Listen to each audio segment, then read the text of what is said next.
আর কেঁদে কি হবে বাবা? তুই আমাকে ভুল বুঝে পুলিশকে বলতে এসেছিলি যে যেন আমার বাবাকে মারে। এই কথাটা শোনার পর আমার বেঁচে থাকার ইচ্ছাটাই মরে গেছে। না বাবা, তুমি মরতে পারো না। তুমি আমার জন্য বেঁচে থাকো বাবা। তুমি মরে গেলে তোমার শ্রাদ্ধ অনেক খরচ হয়ে যাবে বাবা। বেরো সুধীর ভাই, বেরো। আমাকে ছেলে ভাবলাম মারা আমার জন্য কাঁদছে, কিন্তু না, সুধীর ভাই নিজের দিক দিয়ে ভাবছে। তুমি চিন্তা করো না বাবা, আমি তোমার বিচি ফটকে মরতে দেবো না। স্যার, আমার বাবাকে কবে মারা হবে? এই তো আর দুদিন পর, একদম রাত 12টা বাজবে আর ওর বিচিটা হাতুড়ি পড়বে। বেশ বেশ, এই কটা দিনই আমার কাছে যথেষ্ট আমার বাবাকে উদ্ধার করার জন্য। চল পানু।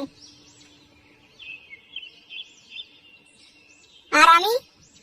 তুই এখানে বসে হ্যান্ডেল মার।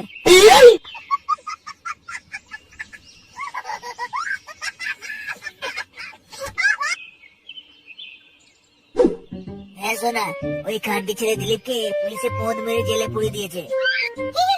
এই তো ভালো কথা, তাহলে আমার কবে দেখা হবে শুনে? এখন আর না, তুমি ঠিক 2 দিন পর আমার দোকানের সামনে এসে দেখা করবে, একটা সিজ দেবো, তারপর আমি দোকান থেকে বেরিয়ে তোমাকে ঢুকিয়ে নেব, আরো অনেক কিছু করব।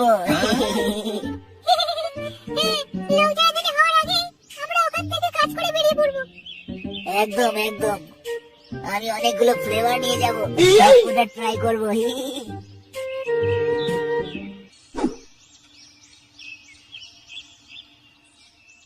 কিরে, কি ভাবছিস? কি করবি, কিছু ভাবলি?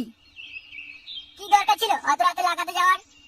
কি দরকার ছিল অত রাতে লাগাতে যাওয়ার? সেই তো। কেন, তোকে বললে কি প্যান্ট খুলে নিজের পোদ মারার জন্য দিতেই নাকি? দাঁত কালাচ্ছিস কাঙ্গি ছেলে, দাঁতের গান বেরো দেখবি।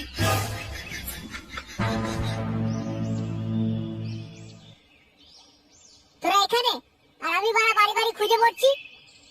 কেন, কি হয়েছে? শোন, কাল রাতে তোরা তো জেদার বাড়ি চলে গেলি, বাল বাড়ি গেছি আমরা। মানে শুনতে দে না ওর কথাটাকে। কেন, কি হয়েছে এদিকে? কি আবার হবে বাড়া? আমার বাপকে পুলিশে ধরে নিয়ে গেছে।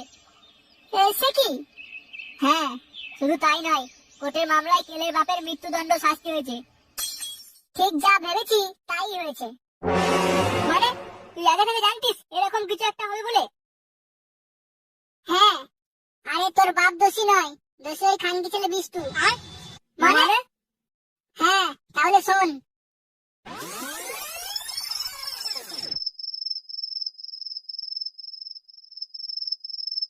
আরে ওটা বিষ্টু বলে মনে হচ্ছে, কিন্তু গুরমাইতে এত রাতে ওই মেয়েটার সঙ্গে এখানে কি করছে? দেখি তো খানকি ছেলেটা কোথায় যায়।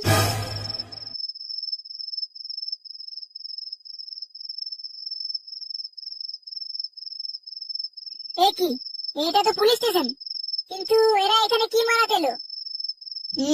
সামনে গেলে ওদের সব কথা শুনতে পাবো। যাই, সামনে যাই।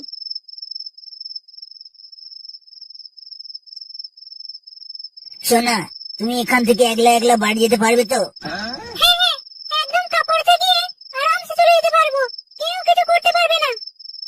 তবে কি জানিস, আমার না ওই দিলীপকে একদম বিশ্বাস নেই। ওই চুরি ভাই যদি আমার নামে সবাইকে বলে দেয়। ঠিক আছে, তার ব্যবস্থা আমি করে দিচ্ছি, তুমি নিশ্চিন্তে ঘরে যাও। আমার সোনা মানা।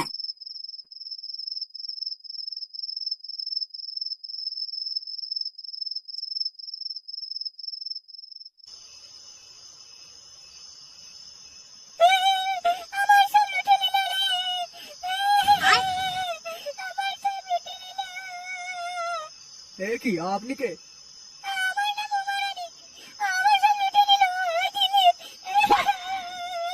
আপনি একদম ভয় পাবেন না, বিনা ভয় বলুন, তারপর সেই সুধীর ভাইয়ের ব্যবস্থা আমি করব।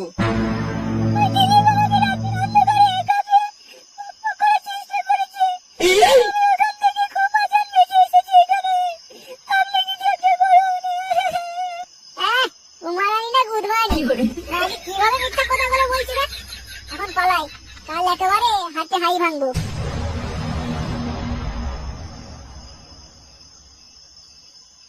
শুয়ে বাচ্চা, আর একটু আগে উঠলে কি তুই গাড়ির অফ তুটে মরতিস? তুই যদি একটু আগে এসে বলতিস, তাহলে চুরি ভাই পুলিশগুলো আজ আমার বাবাকে জেলে নিয়ে যেত না। কেলে বা তোর উঠলো ভাই, তো দেখছি কটক যাই। সুধীর ভাই, আমাদের হাতে এখন অনেক টাইম আছে, শোন যেটা বলছি। হ্যাঁ বল। তুই লেওড়া বাইরে গিয়ে দেখ আশেপাশে কেউ আছে কিনা। আমি শুনবো না? যেটা বললাম বাড়া সেইটা কর।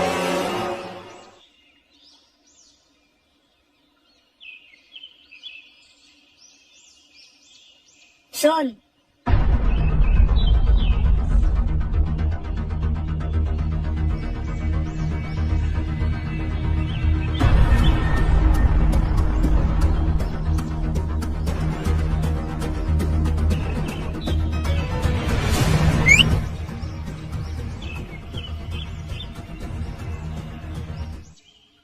বাহ, তুই তো বেশ অবাধ্য কুকুরের মতো ঠিক এসে হাজির হলি। কি বলি বাড়া? আমি অবাধ্য কুকুর? তোমার কাছে কি ছিলে? তো হাসি